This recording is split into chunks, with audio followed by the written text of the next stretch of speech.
हाँ कर सकता हूँ ना। या स्टार्ट इट। तो गाइस हमने फिलोसफी के बारे में मोस्टली कभी कुछ पढ़ने जाते हैं ना, एक्सप्लेन वगैरह को देखते हैं, तो हमेशा वहां से स्टार्ट होती है कि ग्रीक फिलोसफर्स थे, एरिस्टोटल, प्लेटो, हेराक्लिटस। तो एक्चुअली फिलोसफी जो वर्ड है वो मुझे लगता है ग्रीस से स्टार्ट हुआ है, बट ऑब्वियसली फिलोसफी उससे बहुत पहले से एग्जिस्ट कर रही थी, स्पेशली ईस्टर्न कंट्रीज में, इंडिया में, चाइना में। उसको यहाँ पर अलग नामों से बोलते हैं, दर्शन शास्त्र, और चाइना में शायद कुछ और बोलते होंगे। बट फिलोसफी मेरे हिसाब से सॉक्रेट, एरिस्टोटल, इन सब बहुत पुरानी। सिर्फ एक टर्म उन लोगों ने दे दिया था फिलोसफी। इसका मीनिंग होता है लव फॉर नॉलेज और विजडम। बट ये जो मतलब आप पढ़ने जाओगे फिलोसफी तो आपको वही सब पढ़ाया जाएगा, बट मतलब फिलोसफी से बहुत पहले से चल रही है और बहुत ज्यादा है, स्पेशली इंडियन कॉन्टेक्स्ट में बात करें तो वो वाली फिलोसफी अगर आप देखो तो उसमें फिर वही बातें होंगी कि उस टाइम जब उन्होंने स्टार्ट करी थी 500 BC वगैरह में, तब साइंस भी तो डेवलप नहीं हुई थी काफी कुछ। तो बड़े सारे क्वेश्चन थे उस टाइम ना, कि अर्थ कैसी है, ये भी क्वेश्चन था ना। अब बहुत सारे जो फिलोसफी उन्होंने स्टार्ट करी थी ग्रीक फिलोसफर्स ने, उसमें से बहुत सारे क्वेश्चन उनके आंसर हो चुके हैं, और जो जो क्वेश्चन आंसर होते चले जाते हैं या हमें उसके बारे में ज्यादा आइडिया मिलता जाता है, तो वो मेरे ख्याल से साइंस बन जाती है ना, एक नई फील्ड बन जाती है साइंस में ना, कि ज्योग्राफी आ गई, फिर आई मीन क्या नाम है, न्यूक्लियर साइंस आ गई। हर जो जो चीजों का ना, जैसे हमें माइंड के बारे में थोड़ा पता चलता है कि भाई माइंड में केमिकल्स होते हैं, और इसकी वजह से हमें ना इमोशनली ऐसा फील होता है, तो ये केमिकल रिलीज होता है, तो उसकी एक साइंस आ जाएगी। तो धीरे धीरे करके जिस चीज के आंसर मिलते जाते हैं, वो पार्ट फिलोसफी से साइंस में जाता रहता है, और जो बच जाता है वो फिलोसफी रह जाता है। तो आज की डेट में जो फिलोसफी है, हो सकता है कि 500 साल बाद, 1000 साल बाद ना, वो फिलोसफी में और क्वेश्चन आगे निकल जाए ना, वो साइंस में चले जाए। तो आज की डेट में फिलोसफी मोस्टली ऐसी है कि मतलब हु आर वी, और हमारा पर्पस क्या है लाइफ में ना, इस टाइप के क्वेश्चन। और हमें जो वर्ल्ड दिख रहा है, या मतलब ये world, what is this world ना, इस टाइप के क्वेश्चन आज फिलोसफी में एग्जिस्ट करते हैं। तो obviously science tries to answer them, like ये जो अपनी एस्ट्रोनॉमी वगैरह है ना, कि हम वी ट्राई टू डिफाइन कि वर्ल्ड कैसा है, कि हम अर्थ है, इसके बाहर के प्लैनेट्स हैं, सन, मून, ये सब। बट स्टिल इसके बियॉन्ड भी फिलोसफी क्वेश्चन करती है कि मतलब ये वर्ल्ड हमें जैसा दिख रहा है, क्या असली में ऐसा ही है? क्योंकि मतलब हम लोग क्या है, just relying on what we are seeing, right. हमारे पास क्या है, 5 सेंसेस हैं, जिसमें से हम 2-3 सेंसेस पे बहुत ज्यादा रिलाई करते हैं, स्पेशली विजन पे और टच पे। तो देखा जाए तो हमें जो वर्ल्ड जो मानते हैं यार, कि मैं बैठा हुआ यहाँ पर, मुझे एक ये पेड़ दिख रहा है, बालकनी दिख रही है, जैसे वो घर के अंदर ना सोफा दिख रहा है, तो ये मतलब अगर हम एकदम साइंटिफिकली सोचने पे आ जाए, तो ये क्या है कि ये हमारे जो सेंसेस हैं, जो नर्व्स हैं, जो ऑप्टिकल नर्व्स हैं, उनको सिग्नल मिल रहे हैं कि भाई यहाँ ऐसा सिग्नल है, और उसके पीछे हम जाके अपने ब्रेन में इमेज डेवलप करते हैं, जिसकी वजह से हमें लगता है सोफा है। ठीक है, फिर हम उसको टच करते हैं तो वो भी उससे काफी कुछ मैच करता है कि हाँ ऐसा दिख रहा था, ऐसा ही है ना, ये एंगल है सोफे का ना, यहाँ पर, यहाँ लकड़ी है। तो हम तुरंत मान लेते हैं हाँ भाई ठीक है, हमें दिख रहा है। बट स्टिल मतलब ये सब पूरा कुछ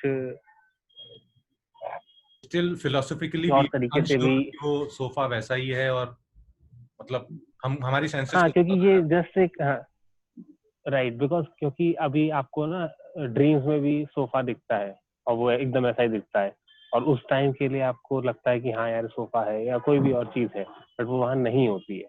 तो अभी भी ऐसा हो सकता है कि आपको जो दिख रहा हो, आपको जो सिग्नल मिल रहे हैं इन शॉर्ट, वो सिग्नल सही नहीं है ना। अभी तो हम जैसे मान लेते हैं कि हाँ हमें दिख रहा है तो सही होगा, प्लस ज्यादा से ज्यादा हम कंफर्म करने के लिए अपने बगल वाले बंदे से पूछेंगे यार तुम्हें सोफा दिख रहा है। अगर वो कहेगा नहीं दिख रहा है, तो हम कहेंगे यार मुझे हेलुसिनेशन हो रहा है, राइट। बट उसको भी दिख रहा है और तीसरे बंदे को भी दिख रहा है, तो कहेंगे हाँ सही है।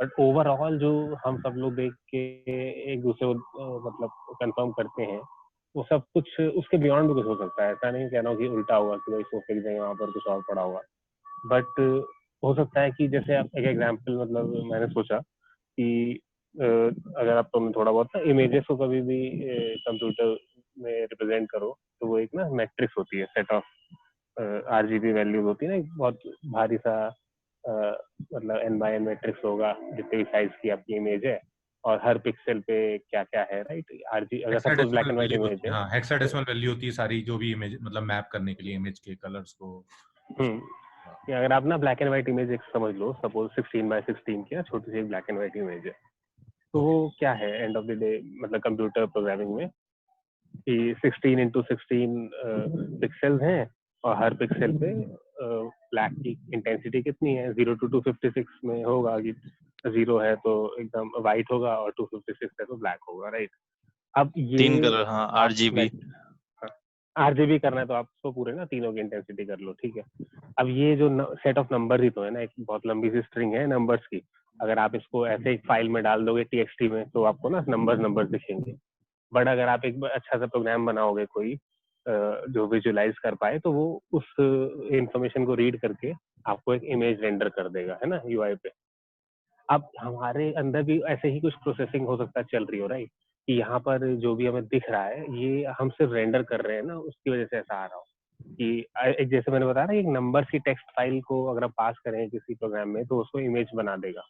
हो सकता है कि हमारे अराउंड भी सब कुछ एकदम एकदम ही रॉ कुछ हो, राइट। हमारे पास ऐसे ब्रेन्स हैं और ऐसे आईज हैं जिनसे हम इनको रीड करके ना एक इमेज फॉर्म करने, तो इस टाइप की रियलिटी भी हो सकती है ना, कि ऐसे कहो मार्स पे जाते हैं हमें दिखता है कुछ नहीं है, पर हो सकता है कि वहाँ बहुत कुछ हो, और जो वहाँ के एलियंस हो या जो वहाँ के जो भी क्रिएचर्स रह रहे हो उनको वहाँ बड़ा कुछ दिखता हो ना, कि पहाड़ वहाड़ मतलब घर वर उनके बने हो, उन्हीं को दिखते हो, हमें ना दिखते हो।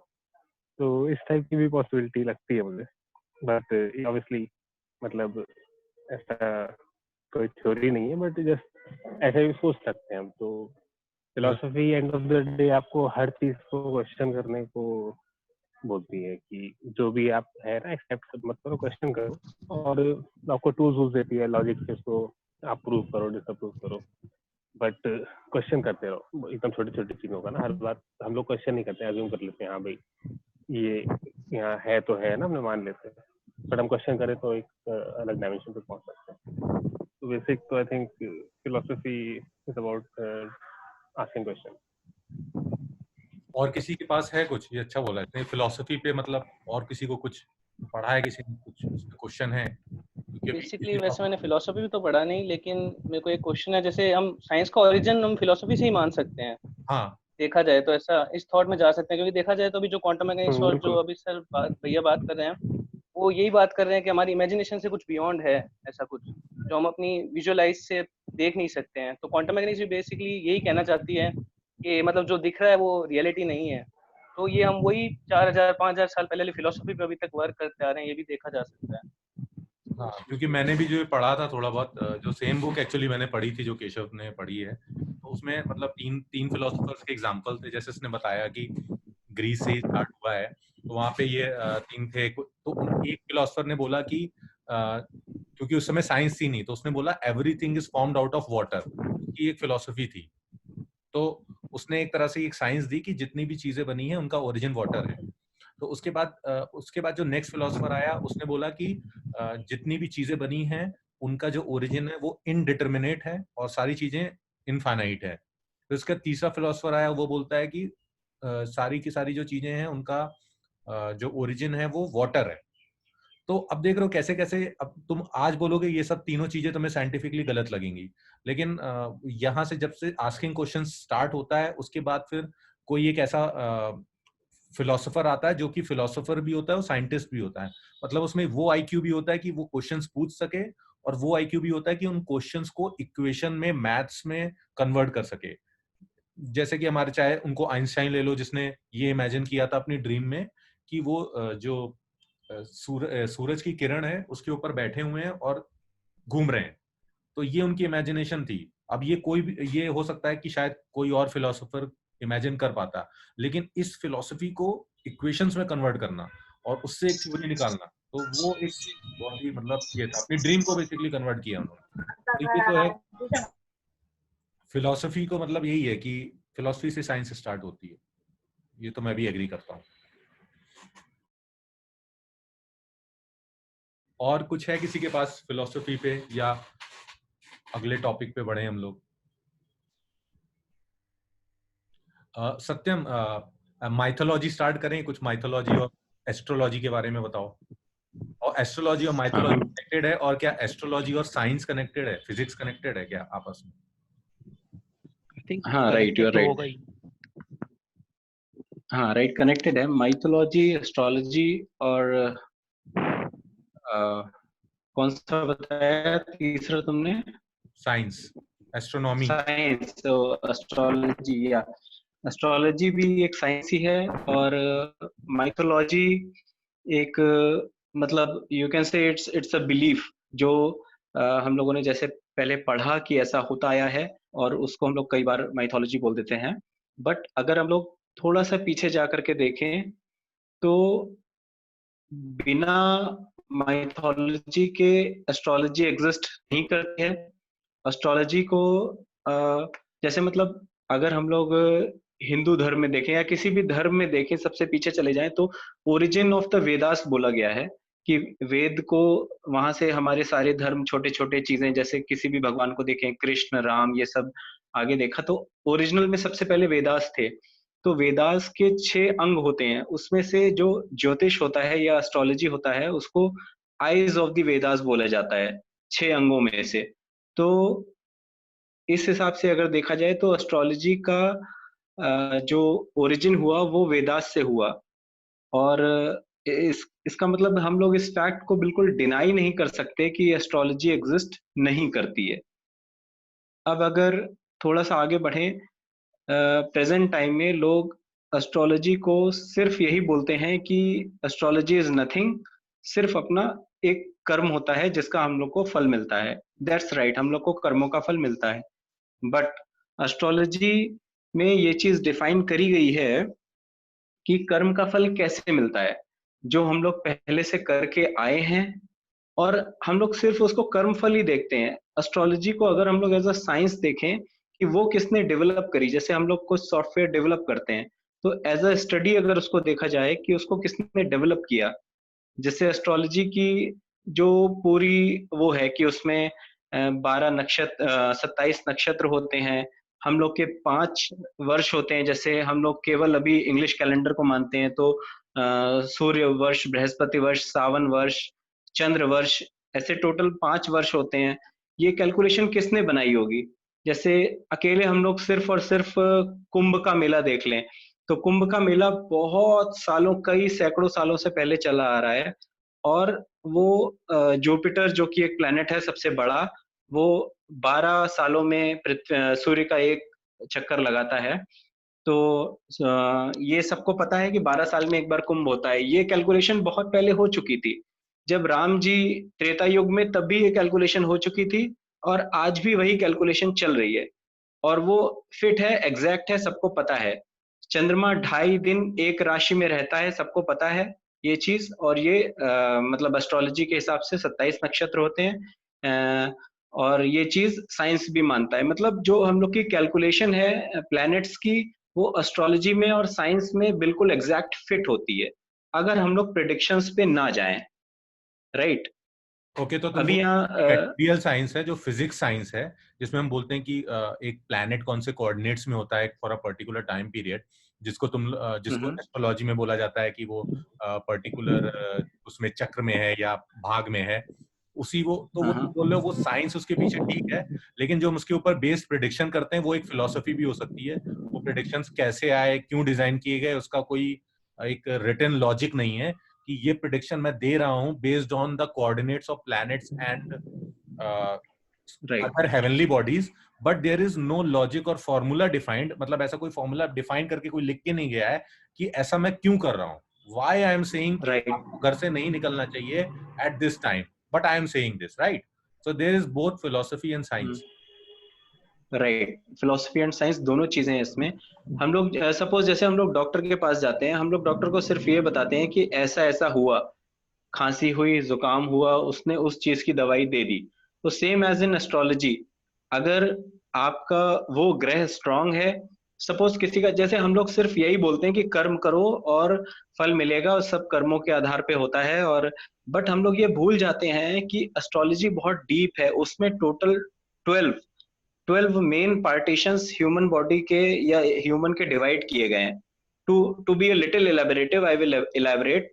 सबसे पहला होता है तन, देन धन, सहज, सहज मीन्स आपका पराक्रम और आपके भाई बहन, भवन मतलब आपका घर, पुत्र, पुत्र मीन्स कुछ भी, पुत्र पुत्री, शत्रु, स्त्री, मारक, भाग्य, कर्म, लाभ, व्यय मीन्स आपको कितना लाभ मिलेगा, आपका कितना खर्चा होगा, आपकी पत्नी कैसी होगी, आपका लाइफ पार्टनर कैसा होगा, या आपके फ्रेंड्स कैसे होंगे, आपका बिजनेस कैसा रहेगा, आपका स्वास्थ्य कैसा रहेगा, आपको कितना धन मिलेगा, आपका माता पिता के साथ संबंध कैसे रहेंगे। जैसे किसी का 9th हाउस बहुत ज्यादा वीक हो तो उसके फादर को प्रॉब्लम होती ही होती है।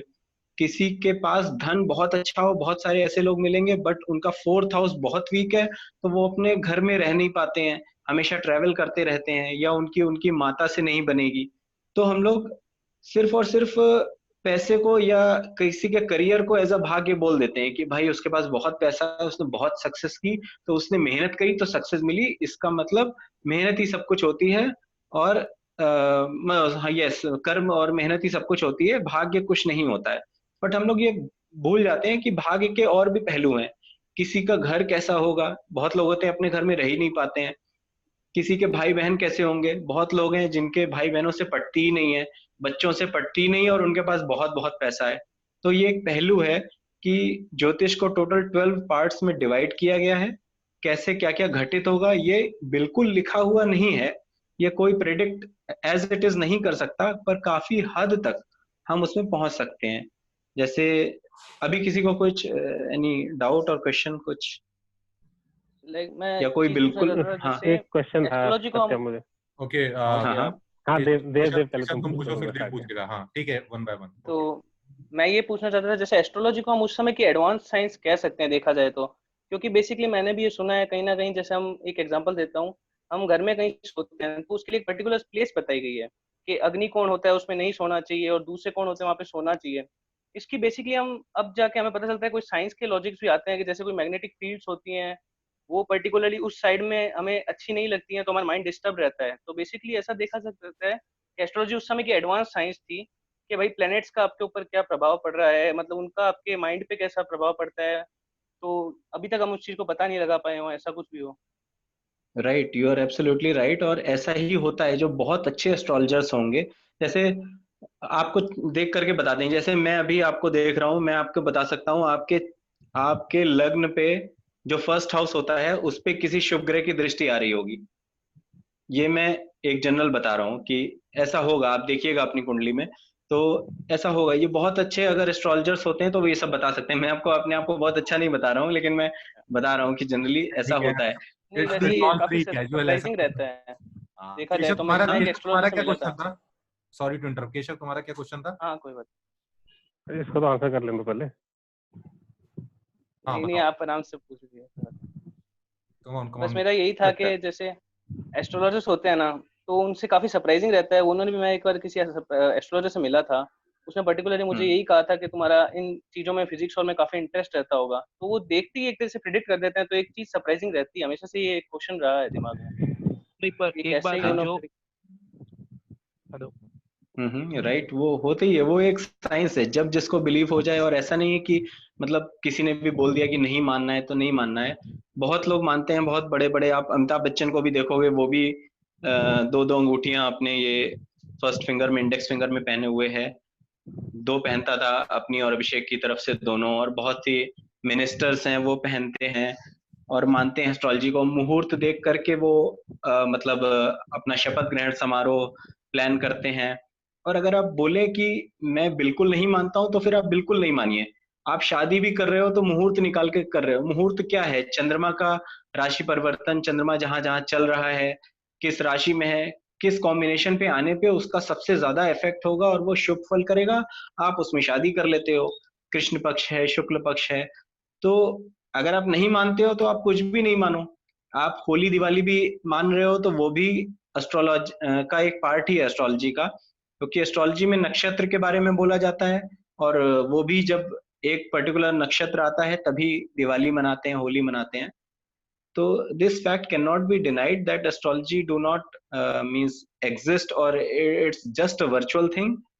आप उसकी कैलकुलेशन पे जाइए कि लोगों ने कितनी मेहनत करके वो बनाया होगा, किसने जब राम जी हुए 9 लाख साल पहले करीब, तब ये चीज डिजाइन हो चुकी थी कि जुपिटर पृथ्वी के 12 सन के 12 चक्कर लगाता है, तब जा करके मतलब एक चक्कर लगाता है तो पृथ्वी के 12 साल हो जाते हैं। ये कैलकुलेशन तब की बनाई हुई है। तो मतलब our science is more advance than today's present science. जब जिसने भी ये सब डिजाइन किया हो कुछ टाइम पहले बताया हो कि जुपिटर इतने टाइम में सूर्य का एक चक्कर लगाता है। ठीक है केशव, कुछ क्वेश्चन है कि मूव करना है? हाँ, मेरा क्वेश्चन ये था कि मतलब जैसे बताया कि तुमने कि एस्ट्रोनॉमी जो एस्ट्रोलॉजी है, it is astronomy plus something else, right? Astronomy तो है ही, बिकॉज आपने ना मतलब कैलकुलेट कर लिया कि जो एग्जांपल आपने दिया ना कि जुपिटर इतना चक्कर लगाता है, और सब कुछ जो एस्ट्रोनॉमी ने पिछले 200-300 साल में डेवलप किया है वो एस्ट्रोलॉजी में पहले से ही डेवलप हो चुका था।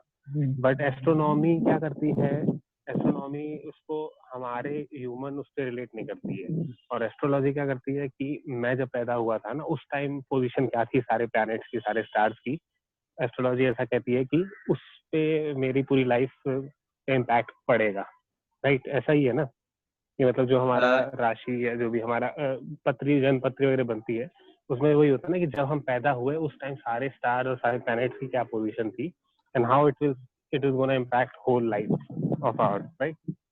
हाँ राइट। एक चीज बस इसमें और ऐड करूंगा, वो सिर्फ जन्म के बर्थ के टाइम में जो प्लैनेट्स की पोजीशन होती है वो हमारी कुंडली बन जाती है, वो as it is lifetime रहेगी। पर जो प्रेजेंट टाइम में प्लैनेट्स घूम रहे हैं उसको गोचर बोलते हैं ज्योतिष की भाषा में। गोचर मतलब करंट पोजीशन ऑफ प्लैनेट्स, वो हमें अफेक्ट करती रहती हैं। मतलब जिंदगी भर वैसा ही इफेक्ट होगा। तभी आप राशिफल पढ़ते हो, जैसे आप राशिफल पढ़ते हो कल क्या होगा, परसों कैसा होगा, तो वो गोचर के अकॉर्डिंग होता है। वो तो फिक्स रहता है, जो कुंडली का बर्थ चार्ट है वो हमेशा फिक्स रहेगा, वो चेंज नहीं हो सकता। पर आपके कर्मों से उसमें ऊपर नीचे होगा। जैसे किसी का लिखा है कि भाई आज एक्सीडेंट होना ही होना है, तो वो पता लगा हेलमेट भी पहन के गया और खूब अच्छे से अपने आप को कवर करके गया, तो वो उसको हल्की सी खरोच आ गई बस। तो इवेंट विल हैपन, बट उसका इम्पैक्ट ऊपर नीचे हो जाएगा करंट में जो गोचर में प्लैनेट्स हैं उसके हिसाब से। अच्छा, लेकिन करंट में जो गोचर में जो प्लैनेट्स हैं उसका इम्पैक्ट अलग अलग बंदे पे अलग अलग होगा ना, बिकॉज मतलब तुम्हारे पैदा होने का टाइम अलग था, मेरा पैदा होने का टाइम अलग था, तो तब हम पे सेम इम्पैक्ट करेगा जो अभी है या अलग अलग करेगा? नहीं नहीं, बिल्कुल अलग अलग करेगा। जैसे अभी हम बोलते हैं कि किसी की 7.5 लग गई है, तो अगर किसी की सपोज, हाँ, जैसे जो राशि होती है बंदे की उससे एक राशि पहले शनि आ जाता है, चंद्रमा से एक राशि पहले शनि आ जाए तो उसको 7.5 बोलते हैं। तो सबकी राशि अलग अलग है, तो किसी बंदे की लग रही होगी 7.5, किसी की हट रही होगी, किसी की पहली ढैया से दूसरी ढैया स्टार्ट हो रही होगी। तो सबके लिए प्रेडिक्शंस अलग होंगे। जिसकी हट रही होगी उसको उसका स्ट्रगल थोड़ा कम हो जाएगा, जिसकी लग रही होगी उसको स्ट्रगल ज्यादा हो जाएगा, जिसके में दूसरी ढैया लग रही होगी उसको और थोड़ा सा मतलब स्ट्रगल होने लगेगा। तो सबके लिए अलग अलग प्रेडिक्शन, सबके लिए अलग अलग फल करेगा वो। ठीक है, I think my question answered, thank you. I think मेरा कमेंट तो यही रहेगा इस पे कि आई एग्री कि एस्ट्रोलॉजी पहले रही है और उसके कैलकुलेशंस एक्यूरेट आते हैं। कहीं कहीं हो सकता है कि कई ऐसी चीजें हैं, मुझे नहीं पता है क्योंकि एस्ट्रोलॉजी मैंने पढ़ी नहीं है, कि ब्लैक होल्स के बारे में एस्ट्रोलॉजी में क्या दिया गया है फॉर एग्जाम्पल, या फिर ऐसे हेवनली बॉडीज के बारे में, क्वासार के बारे में क्या दिया गया है। वो हेवनली बॉडीज जो डिस्कवरी नहीं हुई थी उस समय, क्योंकि हमारे पास उतने एडवांस टेलीस्कोप नहीं थे, उतनी एडवांस फिजिक्स नहीं थी। So part of that maybe astrology ने उन चीजों को कवर नहीं किया हो, and part of it is correct, and due to scientific जो इनएफिशिएंसी होती है, या फिर आज के जमाने में जो एस्ट्रोलॉजी को कमर्शलाइज कर दिया गया है और कुछ लोग को नॉलेज नहीं होती है, वो एस्ट्रोलॉजी का मिस यूज करते हैं लोगों को ऐसा बोलने के लिए कि हाँ मैं तुम्हारा भाग्य बता सकता हूँ, और पैसे ले लेते हैं, थिंग्स लाइक दैट। तो इसी वजह से एस्ट्रोलॉजी मेरे ख्याल से उतनी एक्यूरेट नहीं रही और इतनी इनफेमस होती जा रही है, क्योंकि उसमें कहीं ना कहीं जो साइंटिफिक कैलकुलेशंस हैं वो कितनी भी अच्छी रही उस टाइम पे, they cannot cope up with the current scientific calculations which are currently going on, और जो आजकल जो heavenly bodies discover हो रही हैं, हो सकता है उनके, अगर वो पहले डिस्कवर हो गई होती, अगर पहले नेबुला डिस्कवर हो गया होता या पहले ब्लैक होल डिस्कवर हो गया होता, तो आज प्लैनेट्स या सोलर सिस्टम की बात नहीं हो रही थी एस्ट्रोलॉजी में, शायद उन चीजों को भी इन्वॉल्व किया गया था। तो मेरा ये मानना है कि एस्ट्रोलॉजी वाज अ फिलॉसफी विच पहले ये फिलॉसफी थी जो धीरे धीरे साइंस बनी। साइंस जब, क्योंकि ये पैरेलल चल रही थी एस्ट्रोनॉमी के, इसलिए जब एस्ट्रोनॉमी ने प्रोग्रेस किया तो एस्ट्रोलॉजी वापस फिलॉसफी की ओर मुड़ने लगी है। और इसको इम्प्रूव करने के लिए साइंटिफिक इंक्लूजन्स होने चाहिए, मतलब साइंटिस्ट अगर इसमें उतरेंगे तो मे बी एस्ट्रोलॉजी थोड़ी सी फेमस फिर से हो जाए, नहीं तो आई थिंक एस्ट्रोलॉजी का डिक्लाइन हो सकता है। ये मेरा एक ये है ऑब्जर्वेशन है, जस्ट मेरा एक पर्सपेक्टिव है, maybe I am not. हाँ वही है कि मतलब एक साइंस है, अगर उसको नहीं ध्यान दिया गया, जैसे आयुर्वेदा है धीरे धीरे कम हो गया, पहले सिर्फ आयुर्वेदा चलता था, वो भी एक साइंस है अपडेट्स भाई। है ना भाई, जैसे भाई क्या है वो एप्स है ना, it's like apps, you are not putting continuous development नहीं कर रहे हो, अपग्रेड नहीं कर रहे हो चीजों को जो साइंस से मिल रही हैं, और ये बोल के चला रहे हो कि नहीं यार वो तो पुरानी साइंस थी। हाँ ठीक, उस समय जब आयुर्वेद था उस समय लोगों के पास, लोग बीमार होते थे तो Ayurveda was the best option. आज एलोपैथी बेस्ट ऑप्शन बन गई है क्योंकि आयुर्वेद को अपडेट नहीं किया गया, आयुर्वेद को छोड़ दिया गया जहां तक वो डेवलप हुई, और उसको अपडेट नहीं किया। अगर उसको अपडेट किया जाएगा तो पॉसिबली वो जा सकती है आगे। तो हाँ हाँ राइट, साइंस का तो कॉम्बिनेशन होना चाहिए एस्ट्रोलॉजी के साइंस में, एस्ट्रोलॉजी में मतलब दोनों को कंबाइन करके एक आगे बढ़ना चाहिए, अपडेट करते रहना चाहिए। और जैसा कि बताया कि इफेक्ट प्लैनेट्स का उस वक्त मतलब नहीं डिस्कवर हो पाए जो दूर दूर थे, तो एक और चीज है एस्ट्रोलॉजी में कि जो हमारा सोलर सिस्टम है जिसके कि 9 प्लैनेट्स मेन हैं, तो वही इफेक्ट डाल पाते हैं ह्यूमन बॉडी पे, उसके बाद जो है उनका इफेक्ट बहुत कम हो जाता है। जैसे एस्ट्रोलॉजी में भी हम लोग बोलते हैं कि मतलब ये लग्न चार्ट है, ये आपकी कुंडली है, ऐसे टोटल 16 चक्र होते हैं, सिर्फ एक नहीं होता है। चंद्र कुंडली देखी जाती है, नवमांश कुंडली, और ऐसे करके टोटल 16 चार्ट होते हैं। तो जो बहुत मतलब बहुत सारे पैरामीटर हैं, बहुत सारे पैरामीटर। हाँ बहुत पैरामीटर्स हैं, टाइम बहुत डीप है। चेक है गाइस, किसी ने ड्रीम्स पे किया है क्या? क्योंकि माइथोलॉजी और ड्रीम्स पे, माइथोलॉजी पे आई थिंक देव कुछ प्रिपेयर करा था तुमने। हाँ मैंने माइथोलॉजी पे ड्रीम्स पे मेरा एक छोटा सा क्वेश्चन मैं रेज करूंगा, 1 मिनट का। कुछ कोई थ्योरी नहीं है, बस एक क्वेश्चन है सबके लिए। और मतलब मेरा क्वेश्चन ये था, मुझे आया था माइंड में पिछले 1-2 वीक पहले, ये था कि जैसे जो हम ड्रीम्स में देख रहे हैं, सपोज ना मैंने एक ड्रीम देखा जिसमें ना सत्यम है, मैं हूँ, तुम हो, और कुछ हमारी बातचीत चल रही है, ठीक है। फिर जैसे ही मेरी नींद खुली तो मेरा सपना टूट गया, राइट। बट उसके बाद क्या सत्यम और तुम्हारा जो चल रहा था कॉन्वर्सेशन, क्या वो चलता रहा होगा उस ड्रीम में? मतलब आई मीन ड्रीम हमारे उठने के बाद भी ऐसा हो सकता है क्या कि कंटिन्यू कर रहा हो? जस्ट एक बहुत ही वेग से क्वेश्चन है। ऑब्वियसली नॉर्मली बंदा ऐसा सोचेगा नहीं यार, ड्रीम तो हम ही देख रहे थे। केशव मैं समझ नहीं पाया, काफी मजेदार है यार, मुझे नहीं समझा, मैं समझ से बोलता हूँ। क्वेश्चन तो अच्छा है, बैठ के बताता हूँ। हाँ, मैं ये कह रहा था कि कुछ भी हमारे ड्रीम में चल रहा है, राइट। हम जैसे ही उठते हैं सपना टूट जाता है, बट क्या ये पॉसिबल है कि हम उठ गए तो ऐसा हो कि हम ही उस सपने से बाहर आ गए लेकिन बाकी चीजें चल रही हैं? फॉर एग्जाम्पल मैं, तुम और सत्य, हम तीनों लोग बैठ के ना कुछ बातें कर रहे हैं एक रूम में, सपने में मुझे ऐसा दिख रहा हो, और मेरा सपना टूटा तो मैं उस रूम से बाहर आ जाऊँ और तुम और सत्यम कंटिन्यू कर रहे हो बातें। मतलब क्या ऐसा पॉसिबल है? यार माइंड ब्लॉगलिंग है ये तो। मतलब एक ऐसा ही सिमिलर क्वेश्चन मैंने बहुत पहले सौरभ से किया था, इसमें मैंने ये बोला था कि जैसे हम कोई मूवी देखते हैं तो वो भी किसी के इमेजिनेशन से बनी होती है। जब वो मूवी खत्म हो जाती है, हम हॉल से निकल आते हैं, तो क्या वो जो कैरेक्टर्स है मूवी के, वो अपनी लाइफ आगे कंटिन्यू करते हैं विदाउट किसी के इमेजिनेशन के, क्योंकि वो कैरेक्टर ऑलरेडी बन चुके हैं हमारी तरफ से? तो क्या फिर भी वो चलते रहते हैं? जब माइथोलॉजी में भी कहा गया है ना कि हम किसी की ड्रीम में, हम ब्रह्मा जी की ड्रीम में हैं for example, and Brahma ji या Vishnu ji, I don't remember, but ऐसा है कि हम किसी बेसिकली मैं इसको अगर माइथोलॉजी से कनेक्ट कर सकता हूँ 1 मिनट के लिए। हाँ तो मैंने सुना था कहीं पे कि ना, जैसे अपनी 2 स्टेट्स ऑफ माइंड बताई गई है बेसिकली, जागृत माइंड और एक स्वप्न माइंड बताई गई है, ऐसा कुछ करके भी, और तीसरी स्टेट ऑफ माइंड भी होती है। तो माइथोलॉजी में भी यही बताया गया है कि हम अपने स्वप्न में होते हैं, तो हो सकता है वो कंटिन्यू रहता हो, ऐसा कुछ बताया है क्या माइथोलॉजी? मेरा ये क्वेश्चन रहा है पर्टिकुलर।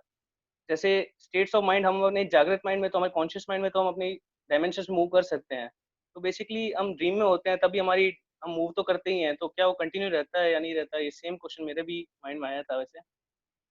तो इसमें माइथोलॉजी में क्या लिखा हुआ है ये मैं पूछना चाहता हूँ, इसके बारे में कुछ लिखा हो तो। सत्यम, तुम्हें कुछ पता है ड्रीम्स और ब्रह्मा विष्णु विष्णु के बारे में कुछ था ना ऐसा, या कुछ? तो मैंने ऐसा सुना है कि अब हम लोग एक ड्रीम का पार्ट है, और जब वो जो भी गॉड हैं जिनकी हम ड्रीम में हैं, जिनके हम कैरेक्टर्स हैं, जब उनकी आंख खुल जाएगी, then this whole universe will die out. I mean there I think Shiva से रिलेटेड है ये। वो ब्रह्मा जी शिवा से का रिलेटेड था। हाँ, शिव का, आई थिंक शिव भगवान का एक तीसरी आंख वो खुल जाने से कुछ। नहीं, बेसिकली मैंने जैसे गीता में शायद तक पढ़ा था कि ब्रह्मा जी का एक डे और एक नाइट होता है, उसके पर्टिकुलर कुछ ईयर्स होते हैं, ऐसा कुछ था कि उन पर्टिकुलर ईयर्स में मतलब जब वो जागते हैं तो उनका हाँ डे होता है, और जब वो सोते हैं तो उनकी नाइट होती है। हाँ, उसमें ये चीज है कि हमारा जो कलयुग है वो 4,32,000 वर्ष का है, और उसके ऊपर द्वापर है वो 8,64,000 का, और फिर त्रेता युग आता है वो उससे डबल है 17 लाख समथिंग, और फिर 35 लाख के आसपास सतयुग है। ऐसे पूरा मिला करके एक महायुग होता है उसको, और वो ब्रह्मा जी का एक दिन होता है।